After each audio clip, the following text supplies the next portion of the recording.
All right, welcome to the show, everybody. Krystal, Kyle, and friends. Obviously, Krystal and I are not in studio.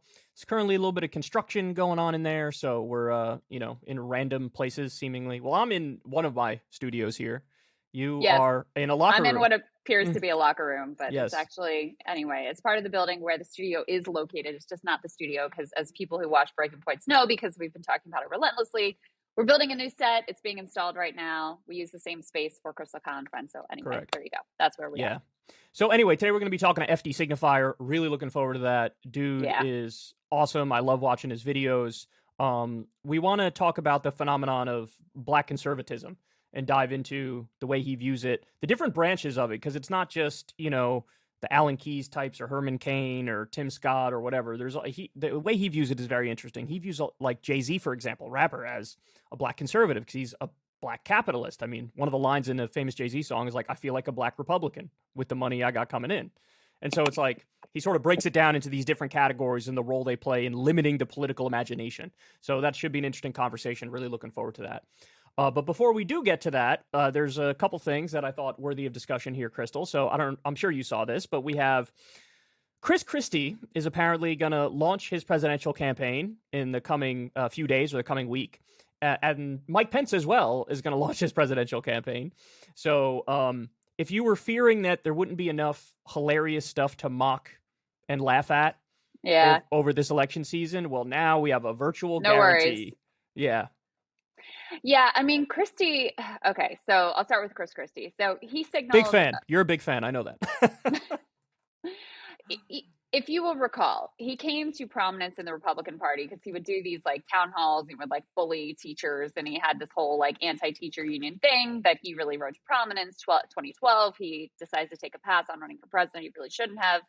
I've always thought, in terms of just sheer political talent, I actually think Christie is very politically talented. He genuinely nuked and destroyed Marco Rubio in 2016.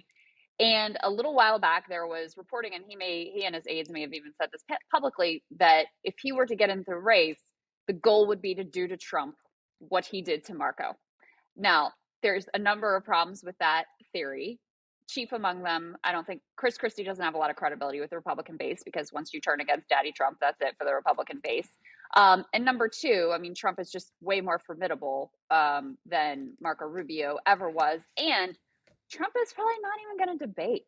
So it's not like you're even ever likely to have that head-to-head moment where you can humiliate him live in real time. You're probably never going to have that.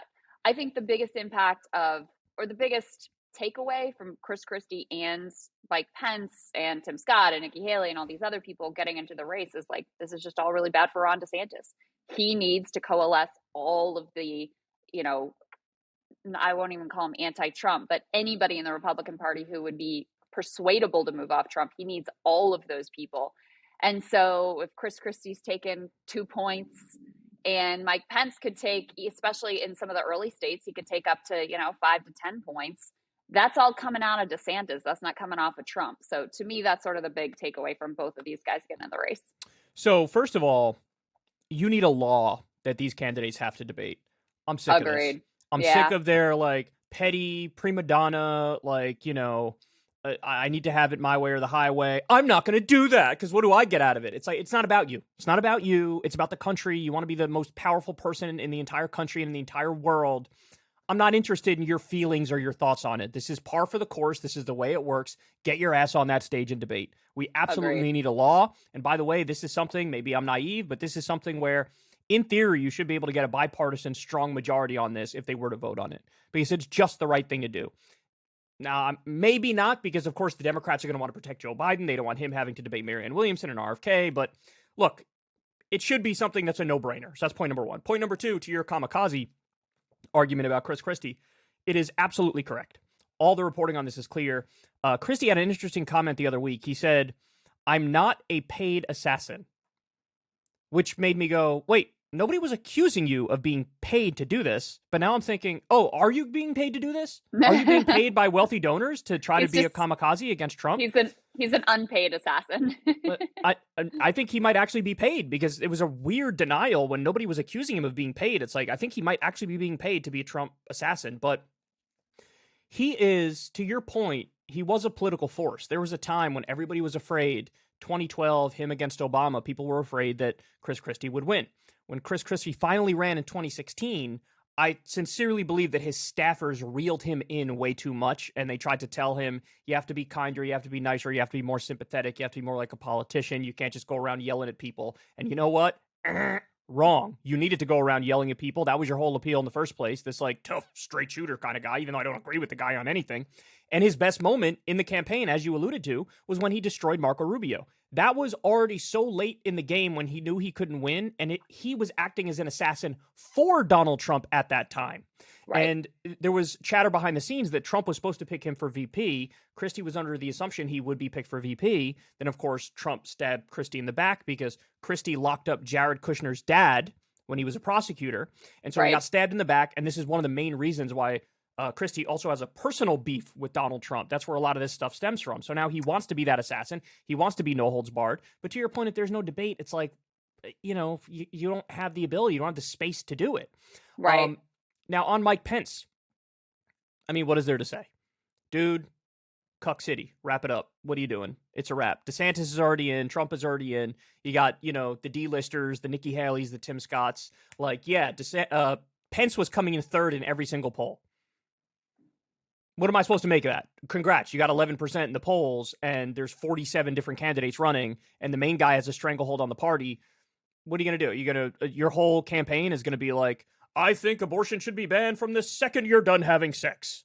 Pretty much. Yeah. Good luck. Good luck with That's that, bro. Plan, good luck. Much. Yeah. So I can't wait for Trump to unleash on Pence, because that'll be fun. Because there was whispers behind the scenes that when he was his VP, Trump would casually say things in conversation in the Oval Office with Pence like, look at this guy over here. He's crazy. He wants to kill all the gays, this one. Incredible.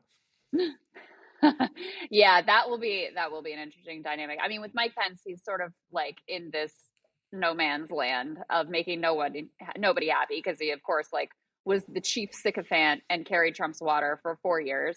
And then January 6th, people are literally running around the Capitol saying they want to hang him. He can barely be bothered even after that. Like the most tepid criticism of a man who legitimately like tried to get him killed. I disagree. But even that very tepid criticism and the fact that he didn't back up Trump with Stop the Steal means that a lot of the Republican base isn't down for him anymore, but he hasn't done enough to become like a, Liz Cheney style liberal resistance icon. So he's kind of in this in-between space. I do think he has a genuine, like, small constituency among the evangelical right.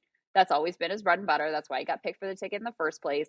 There is a larger than average contingent of that group and well organized in Iowa, where he is supposedly staking his claim. None of this is to say, like, I definitely don't think he has any shot to win, but could he get 5-10 percentage points, especially in Iowa, when DeSantis's whole play is to pull the Obama, like, let me win early states and prove my strength and then hope that a bunch of people flip after that. That's DeSantis's play.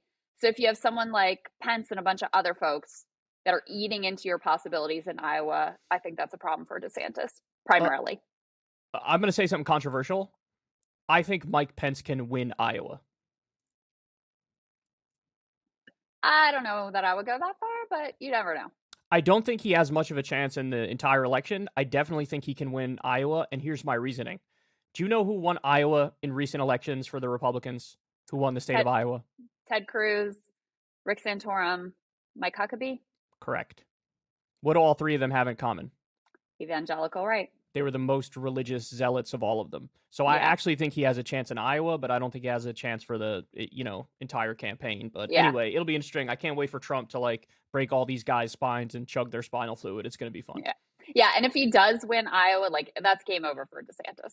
There is no plan B if DeSantis doesn't win Iowa.